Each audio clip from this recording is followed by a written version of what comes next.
Public perception হচ্ছে হাবিব ভাইরা কিন্তু সরকারের অংশ। এটা অংশ আমরা মনে করি সরকারের অংশ এই অর্থে যে এই সরকারটা তো কিন্তু বাংলাদেশের ক্রিয়াশীল সবগুলো রাজনৈতিক দলের সমর্থন নিয়ে কাজ করছে।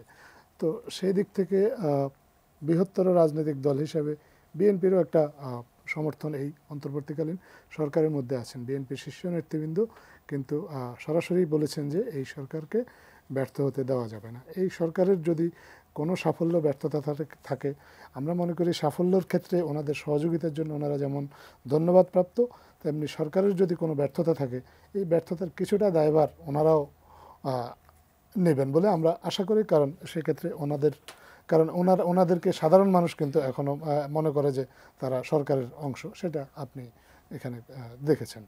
আর নির্বাচন নিয়ে সার্জিস আলম জনাব উনি কী বলেছেন, আসলে এটা উনি সবচেয়ে ভালো বলতে পারবেন। আপনি যথার্থই বলেছেন। আমাদের প্রিয় দর্শক উনি বলেছেন যে আপনার জনগণ দেশের মালিক, জনগণের সিদ্ধান্ত নেবেন। তো জনগণকেই আসলে সিদ্ধান্তটা নিতে দেওয়া উচিত, তারা আসলে কি চান। তো জনগণের মনের এখন জনগণ কি চায় সেটা কিভাবে আমরা নির্ধারণ করব, সেটার তো একটা মেকানিজম এই মুহূর্তে তৈরি করতে হবে। সেই মেকানিজমটা তৈরি করার জন্যই আসলে জনগণের প্রতিনিধি হিসেবে যে রাজনৈতিক দলগুলো এই মুহূর্তে সক্রিয় আছে তাদের সবার মতামত নিয়ে অন্তর্বর্তীকালীন সরকার দেশ পরিচালনা করার চেষ্টা করছে। ব্রেকফাস্ট, টিফিন কিংবা স্ন্যাক টাইমে মজাদার আয়োজন মানে অল টাইম ব্রেড।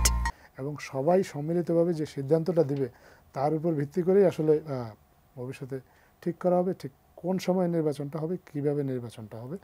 সেক্ষেত্রে যদি আমি ঐকমত্য কমিশনের কথা যদি বলি, সেটির অগ্রগতি সম্পর্কে একটু ঐকমত্য কমিশনকে একটা নির্দিষ্ট সময় বেঁধে দিয়ে তাদের এই কমিশনটা গঠন করা হয়েছে 6 মাসের জন্য। তারা তাদের কার্যক্রম চালিয়ে যাচ্ছেন।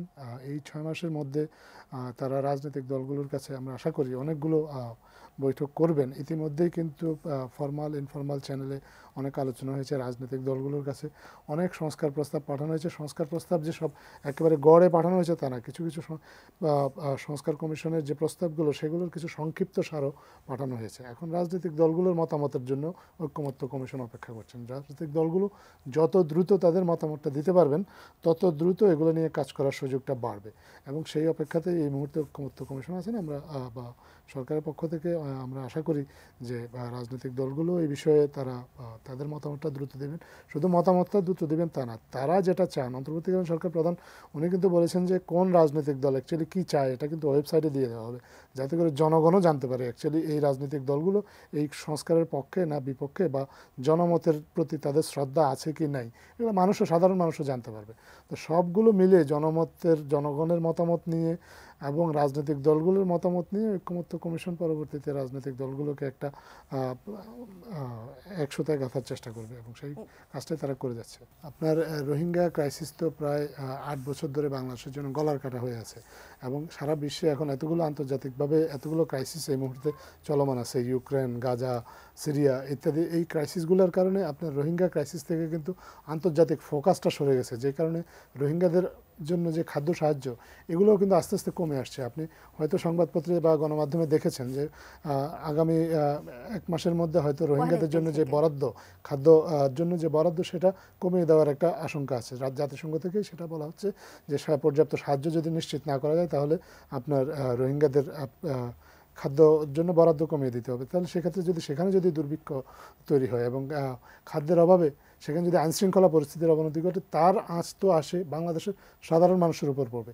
এই জন্য রোহিঙ্গা সমস্যাটাকে আবার আন্তর্জাতিক ম্যাপে নিয়ে আসার জন্য, বহির্বিশ্বের দৃষ্টি রোহিঙ্গা সমস্যার দিকে ঘুরিয়ে আনার জন্য কিন্তু জাতিসংঘ মহাসচিবের এই সফরটা খুবই জরুরি। বর্তমান অন্তর্বর্তীকালীন সরকার কিন্তু কাজ করছে শুরু থেকেই, ফ্রম ডে ওয়ান রোহিঙ্গা ক্রাইসিসটাকে যাতে ইন্টারন্যাশনাল ম্যাপের মধ্যে রাখা যায় এবং তাদের প্রত্যাবাসনের কাজটা যাতে চালু রাখা যায়, যে প্রক্রিয়াটা সরকার মনে করছে যে আলাপ আলোচনাগুলো এগুলো যদি জারি রাখা যায় তাহলে মায়ানমারের পরিস্থিতি যদি স্বাভাবিক হয় তাহলে এই কাজটা যাতে করা যায়। মায়ানমারে একটা সেফ করিডোর তৈরি করার জন্য কাজ করছেন এবং রোহিঙ্গাদেরকে নিয়ে একটা আপনার গ্লোবাল কনফারেন্স করার জন্য সরকারের পক্ষ থেকে উদ্যোগ নেওয়া হয়েছে। সেই উদ্যোগে আপনার মালয়েশিয়া এবং ফিনল্যান্ড যোগ দিয়েছে।